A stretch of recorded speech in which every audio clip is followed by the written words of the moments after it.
Today we're going to speculate on Arthurian legends.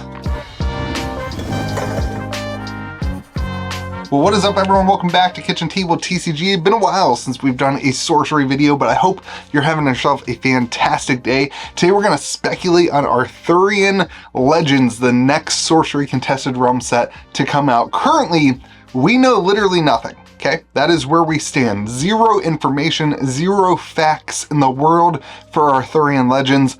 That's why we're here speculating early to get that stuff out there, just to get you guys talking and thinking about it. So, first and foremost, I want to speculate. I'm going to come out with a banger. Are you ready for this?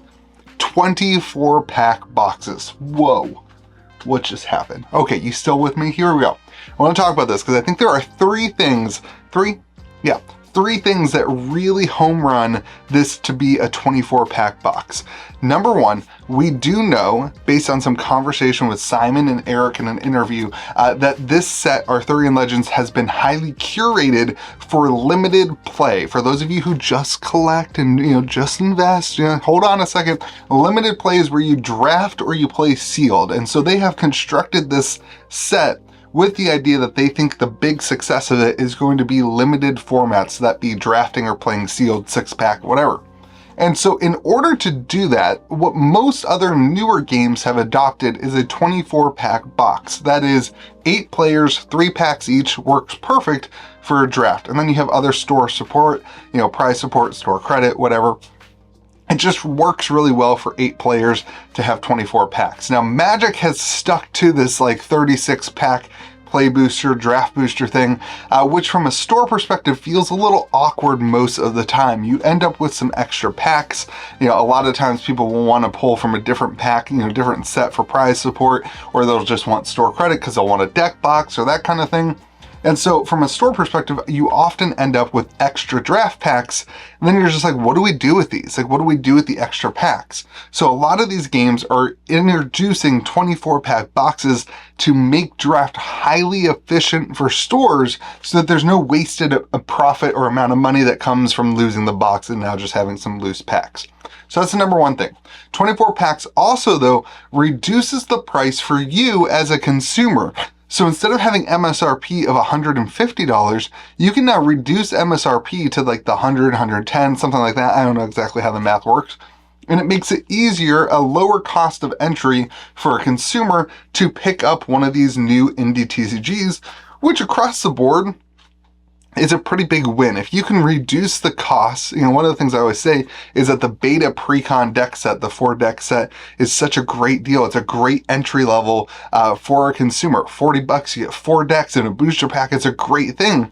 So if you can reduce the cost of the booster box for a consumer, I think that's another good win to get people into the game, whereas stores can also, pick up and make profit and stuff.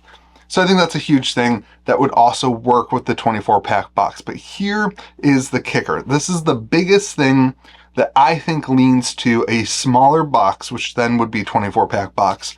Way back, Simon was on May the Zoo Be With You, one of the world's premier podcasts for trading card games. Wink, wink. And he mentioned something that, I was kind of honing in on, that I love that Sorcery was such a big set, that Alpha and Beta had 403 cards. I thought that had a lot to do with the success of the singles market of Sorcery because people were collecting full sets and it made it difficult to get the cards. Well, one of the things Simon did mention is that the set was going to be smaller than Alpha and Beta, which leads me to think that we will see a set that's around 250 cards. I don't know why. That's, again, we're speculating here. We'll see a set that's around 250 cards is my speculation. And if you have a smaller set, and you've seen success with your previous box, you would probably look into the ratio of the amount of cards or amount of boxes it takes to open up your full set or collection or whatever. And so I think that this would make it work for booster boxes to be 24 packs if the set is smaller, because it keeps that ratio of number of boxes required to open to fill out a set and that kind of thing. It keeps that kind of singles market healthy in that kind of rotation of things. So that's another reason I think that we'll see a 24 pack box. Let me know what you think in the comment section. Am I going crazy? 24 pack boxes, I think are good. Okay, here's the second speculation. Okay, we don't know the release date yet. We know nothing. Here's what we do know. Alpha and beta. Alpha released in July and there was a lot of delays. Beta was supposed to release and then they got delayed, and it was supposed to release and then they got delayed. I anticipate that we will have a release of Arthurian Legends before July of 2024.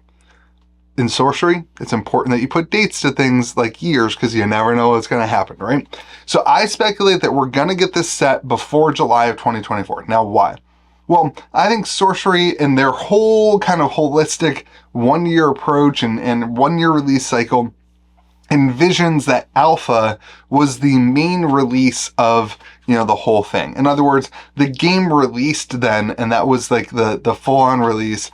And Beta, there was less work to get there. They didn't have to design the set. They didn't have to get all the artwork. They didn't have to put it all in the images. They had to do less work to get Beta out than they had to do for Alpha. So in my mind, they have about that 1 year standpoint starts around July when they got Alpha out and they could start working on things. Now, that may be crazy. I know a lot of work went into Beta.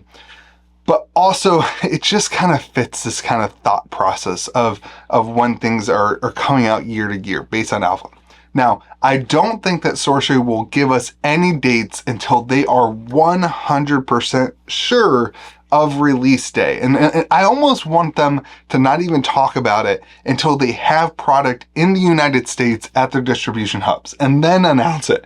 Because, it's ridiculous to think that we're going to have a release that's going to have another major delay. And that's going to be a big negative to stores and to distro and the confidence of all of us in the game if they can't fulfill that kind of, this is the day. This is the day that you guys should plan for. This is the day that you should have your release parties.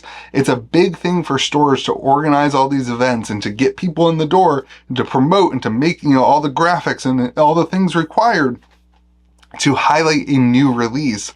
And if you're constantly changing that, it frustrates stores. So I really believe that Sorcery wants to keep things 100%. They're not going to delay, and they're going to make sure of that before that happens. So I kind of think before July it will happen. That maybe put them on a little bit of a tight schedule. I know Beta didn't officially release until like October or whatever. So we'll see.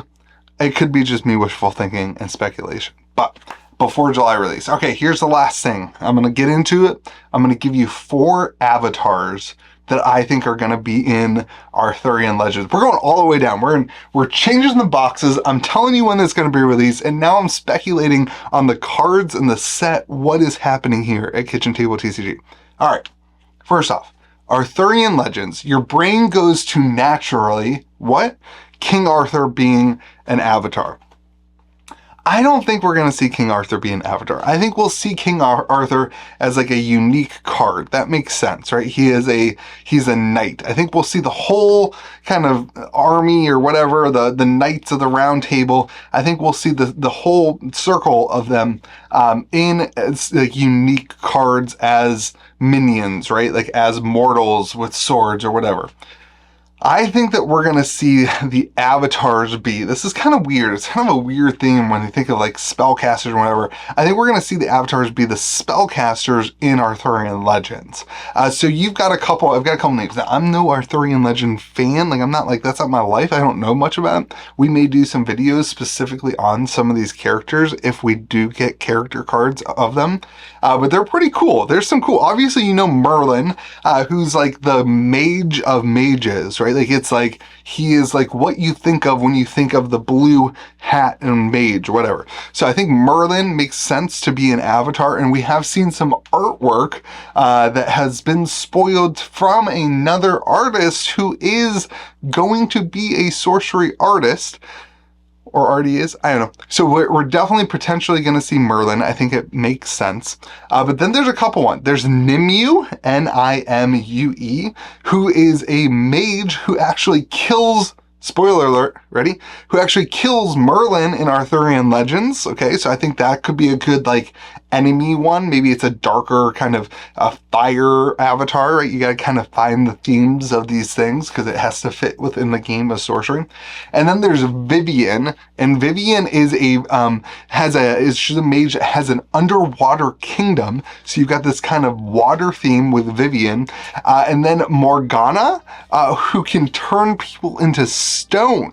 So you have kind of an earth element there, right? Where you're turning things into stone, and maybe it's like more of a control deck where you could tap Morgana to like basically paralyze or something like that, turn to stone one of a minion in a nearby area, and then they can't move for a turn or something like that.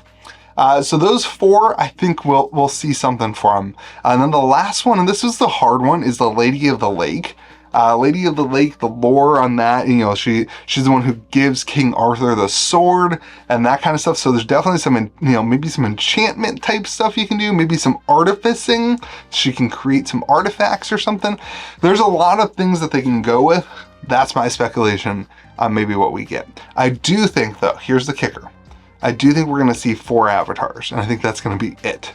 I think in order to create a limited play experience, they're going to have to hone in on these 4 colors, and they were so focused on that limited play and that topic or that conversation that I think they're going to have basically 4 monocolor or mono whatever it is threshold avatars in order to pull off that limited experience. Again, I have no clue. We're just speculating here. Maybe they find a way to do multicolor or whatever, but let me know what you think in the comment section about all this. What are you excited about? What Arthurian lore do you hope to see in Arthurian legends? I can't wait. Let me know what you think in the comment section. Be kind to the people around you. If you want to discuss all things sorcery, head on over to KitchenTableTCG. Join the Discord server. It's completely free to be a part of. I can't wait to hang out and chat with you. Have yourselves a great day. Be kind to the people around you. We'll see you again next video.